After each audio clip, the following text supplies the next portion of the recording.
Hi, friends. Dr. Terry Rouse, and welcome to another Snuggle Bunny story time.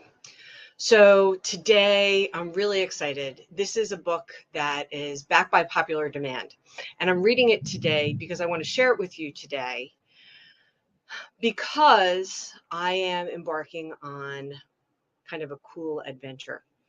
Um, and so, I just wanted to share this story about a woman who has taken many great adventures.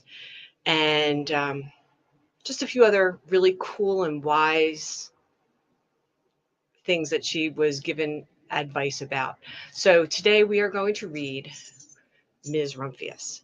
Give me 1 second and I'll change over the camera and I will begin our story. I'm so glad that you're here with me today.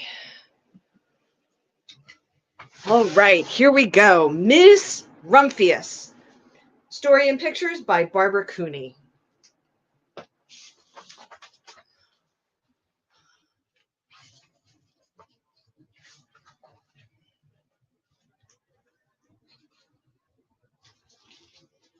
The Lupine lady lives in a small house overlooking the sea. In between the rocks around her house grow blue and purple and rose-colored flowers. The Lupine lady is little and old, but she's not always been that way. I know. She is my great aunt, and she told me so. Once upon a time, she was a little girl named Alice who lived in a city by the sea. From the front stoop, she could see the wharves and the bristling masts of tall ships. Many years ago, her grandfather had come to America on a large sailing ship.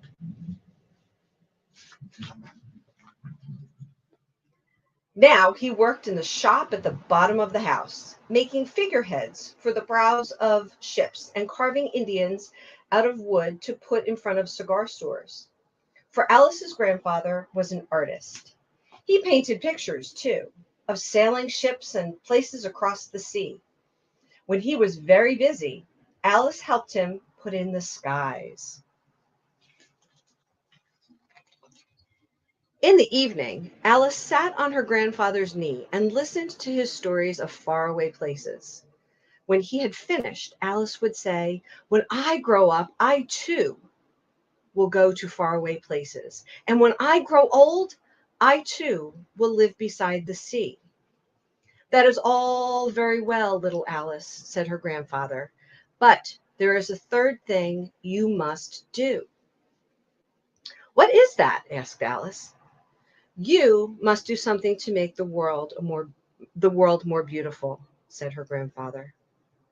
"All right," said Alice, but she did not know what that could be. In the meantime, Alice got up and washed her face and ate porridge for breakfast. She went to school and came home and did her homework. And pretty soon, she was all grown up.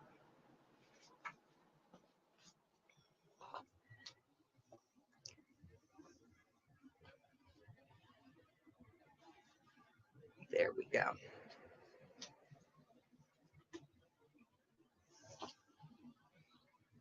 Then my great aunt Alice set out to do the three things she told her grandfather she was going to do. She left home and went to live in another city far away from the sea and the salt air. There she worked as a librarian, dusting books and keeping them from getting mixed up, and helping people find the ones they wanted. Some of the books told her about faraway places. People now called her Ms. Rumphius. Sometimes she went to the conservatory in the middle of the park. When she stepped inside on a wintry day, the warm, moist air wrapped itself around her, and the sweet smell of jasmine filled her nose. "This is almost like a tropical isle," said Miss Rumphius, "but not quite."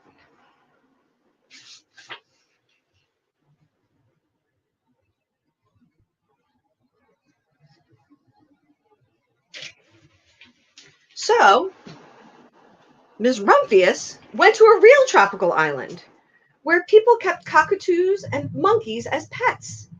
She walked on long beaches, picking up beautiful shells. One day, she met Bapa Raja, king of a fishing village. "You must be tired," he said. "Come into my house and rest." So Miss Rumphius went in and met Bappa Raja's wife. The Bappa Raja himself fetched a green coconut and cut a slice off the top so that Miss Rumphius could drink the coconut water inside. Before she left, Bappa Raja gave her a beautiful mother of pearl shell, on which he had painted a bird of paradise and the words, "You will always remain in my heart." "You will always remain in mine too," said Miss Rumphius.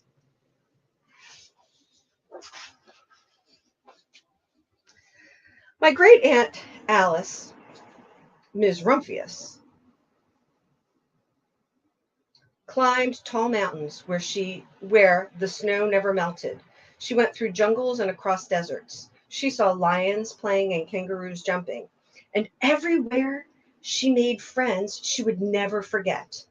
Finally, she came to the land of the lotus eaters, and there, getting off of a camel, she hurt her back. "Oh, what a foolish thing to do," said Miss Rumphius. "Well, I've certainly seen faraway places. Maybe it is time to find my place by the sea." And it was, and she did.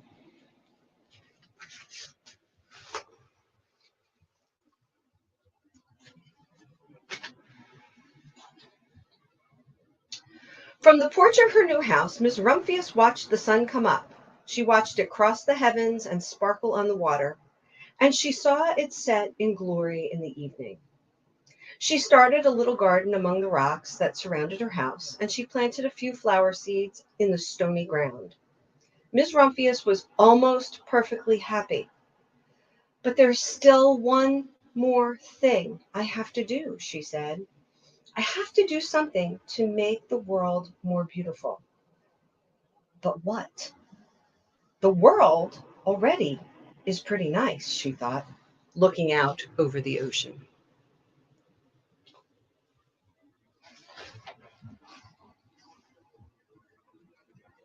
The next spring, Miss Rumphius was not very well. Her back was bothering her again, and she had to stay in bed most of the time. The flowers she had planted the summer before had come up and bloomed in spite of the stony ground. She could see them from her bedroom window, blue and purple and rose-colored. "Lupines," said Miss Rumphius with satisfaction. "I've always loved lupines the best. I wish I could plant more seeds this summer so that I could still have more flowers next year." But she was not able to.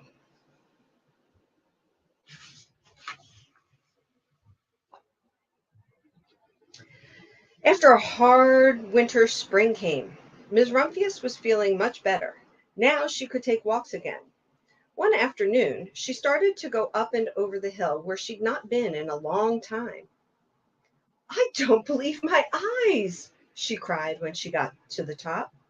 For there, on the other side of the hill, was a large batch of blue and purple and rose-colored lupines. "It was the wind," she said as she knelt in delight. "It was the wind that brought the seeds from my garden here, and the birds must have helped." Then Miss Rumphius had a wonderful idea.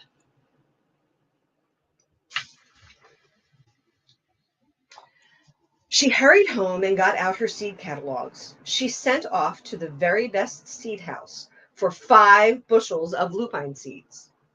All that summer, Miss Rumphius, her pockets full of seeds, wandered over fields and headlands sowing lupines. She scattered seeds along the highways and down the country lanes. She flung handfuls of them around the school and back of the church. She tossed them into the hollows and along stone walls. Her back didn't hurt her anymore at all. Now some people called her that crazy old lady.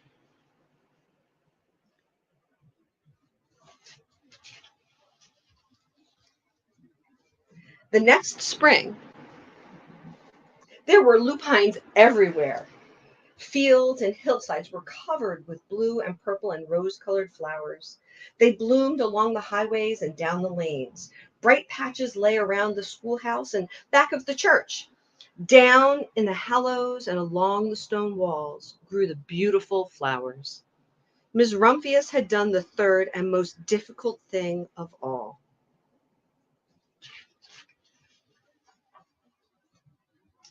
My great Aunt Alice, Ms. Rumphius, is very old now. Her hair is very white. Every year there are more and more lupines. Now they call her the Lupine Lady.